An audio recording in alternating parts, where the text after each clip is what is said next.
लग्नाचे दागिने म्हणजे श्रीमंत पेशवाई दागिने, नाशिकचे सुप्रसिद्ध सराफ मयूर अलंकार सराफ। ताज्या बातम्यांसाठी नाशिक न्यूजच्या YouTube चॅनलला सबस्क्राईब करा आणि बेल आयकॉनला प्रेस करा।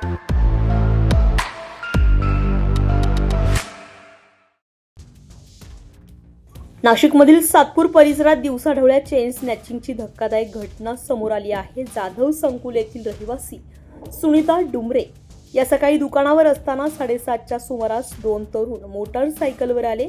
त्यांनी दुकानात शिरून अचानक त्यांचा गळा दाबत गळ्यातील सुमारे 2.5 तोळ्याची सोन्याची पोत जबरीने हिसकावून घेतली आहे। ही संपूर्ण घटना परिसरातील सीसीटीव्ही कॅमेऱ्यात कैद झाली असून फुटेज समोर आले। रेग्युलर प्रमाणे मी माझे काम आवरत होती। दोघं जण आले, त्यांनी माझ्याकडे 1-2 वस्तू घेतल्या, मी त्यांचे पैसे रिटर्न केले। नंतर त्यांनी माझ्याकडनं दूध पिशवी घेतली, 1 रुपया परत करायसाठी मी माझ्या काउंटरजवळ आली आणि त्यांनी माझा गळा दाबला आणि पोत घेतली। 2.5 तोळ्याची पोत होती। दोघांनी पण मास्क घातला। या घटनेमुळे स्थानिक नागरिकांमध्ये तीव्र नाराजी व्यक्त केली जाते। दिवसाढवळ्या अशा प्रकारे चोरी होणं ही गंभीर बाब असल्याचं सांगत पोलिसांनी गस्त वाढवावी अशी मागणी आता रहिवाशांकडून केली जाते। जाधव संकुल येथील रहिवासी सुनीताताई डुमरे यांचं जाधव संकुल येथे 60 फुटी रोडला किराणा दुकान आहे।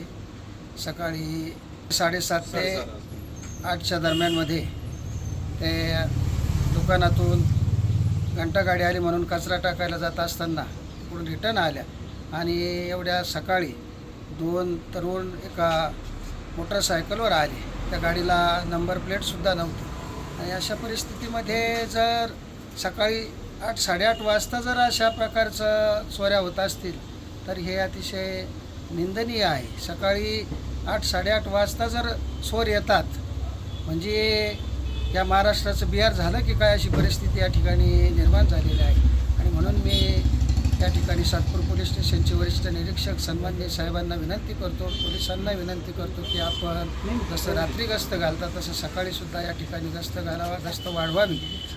दरम्यान या घटनेनंतर सातपूर परिसरात भीतीचं वातावरण निर्माण झालंय। तुषार ढेपले, नाशिक न्यूज, नाशिक।